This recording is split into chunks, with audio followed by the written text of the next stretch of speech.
अस्सलाम वालेकुम। Welcome to Mahfuza's cooking channel. हम अपने चैनल पर बहुत सारी नई नई रेसिपीज़ लेकर आए हैं। आज देखें क्या लेकर आते हैं।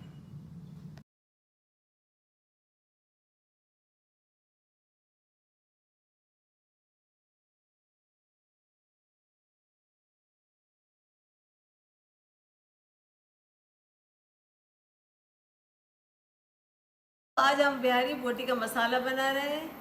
अब हमने सोचा क्योंकि हमने बिहारी बोटी बनाई भी है जिसको अपलोड करेंगे इंशाल्लाह ताला, तो हमने सोचा क्यों ना इसका मसाला भी अपलोड कर दें ताकि आपको इजी हो जाए। ये मसाला बाज़ार में भी अवेलेबल होता है, वो भी बहुत अच्छा होता है, लेकिन घर में भी माशाल्लाह से बना सकते हैं। तो मैंने सोचा कि आपको बता दें। तो इसमें जो इंग्रेडिएंट ज़रूरत होगी वो इसमें मैंने चूल्हे पे फ्राई गर्म करके रख दी है। इससे मेरे जो है सिनेमन का एक टुकड़ा है, ये तेज़पात है और ब्लैक पेपर है एक, और ये 2 बादियान के फूल हैं, और ये बड़ी इलायची, छोटी इलायची और लौंग, ये 4 लौंग है, 2 बड़ी इलायची है, 4 छोटी इलायची हैं। ये ज़ीरे का 1 चम्मच डाल दिया मैंने इसमें, और इसमें जो है धनिया जो है ये 1 पूरा फुल चम्मच डाल दिया है इसमें।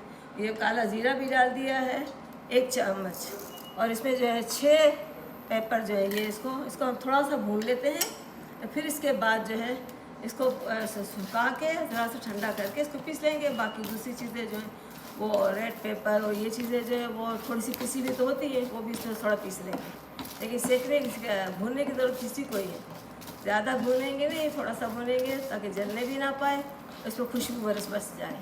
ये खड़े मसाले जो है मैंने अच्छी तरह से इसको भून लिया है, जले भी नहीं है। अब इसमें जो एक्स्ट्रा मसाले दूसरे डालने हैं वो ये है कि 2 टेबल स्पून जो है ये कचरी पाउडर, ये मिलता है मीट टेंडराइज़र बाज़ार में तैयार मिलता है, वो इस बिहारी बोटी के लिए अच्छा रहता है। और इसके साथ साथ जो है खसखस जो होती है वो भी लेते 1 टीस्पून। अगर ये आपके पास ना हो तो इसको आप काजू जो होते हैं इसके 10-12 वो लेके उसको पीस के डाल सकते हैं। तो मेरे पास ये है तो मैं ये डाल देती हूँ बिस्मिल्लाहिर्रहमानिर्रहीम करके। फिर इसके बाद जो इसमें जो है काला नमक जाएगा, काला नमक आधी टीस्पून जाएगा, अगर हो तो काला नमक से बहुत अच्छी टेस्ट हो जाती है। काला नमक आधी टीस्पून में डाल देती हूँ। 1 टीस्पून इसमें जाएगा सफ़ेद नमक, वो भी डाल देंगे इसके अंदर पीसने के लिए। जब ये सारी चीज़ें तैयार होंगी तो हमें बनाने में कोई मुश्किल ही नहीं होगी।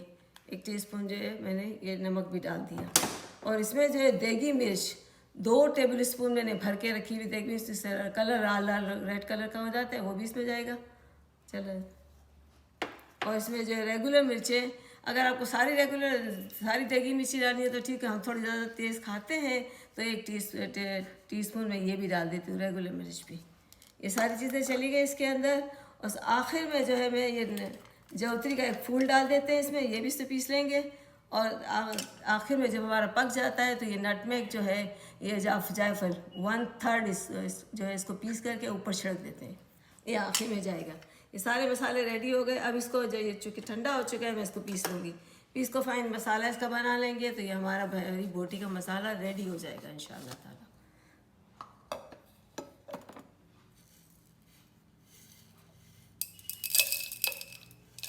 मैरिनेट कर लिया और ये मसाला डाल दिया, तो इसमें जो है आपको अलग अलग मसाले भी नहीं डालने पड़ेंगे, काम भी जल्दी हो जाएगा। बोटी को जो है मैरिनेट करने के बाद इसको पकाने के लिए रख दिया, फटाफट हो जाएगा काम, और इतना सारा टाइम भी बच जाएगा।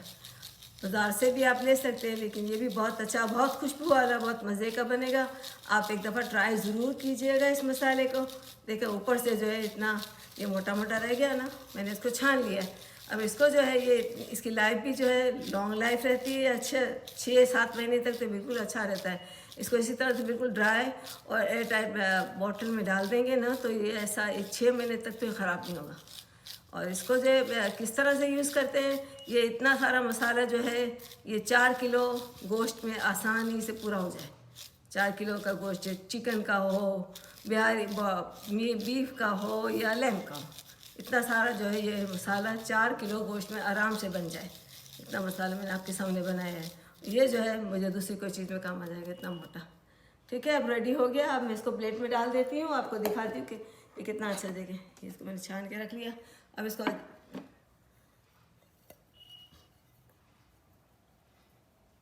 मसाला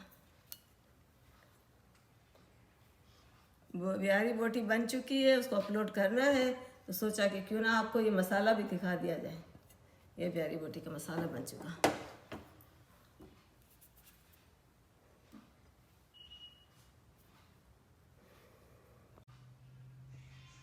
फिर मिलेंगे। बिहारी मसाले की ऐसी ट्राई ज़रूर करना, ऐसे अच्छे लगे तो हमारे चैनल को सब्सक्राइब करना, लाइक करना और शेयर करना। इंशाल्लाह ताला फिर मिलेंगे एक नई रेसिपी के साथ। अल्लाह हाफिज़।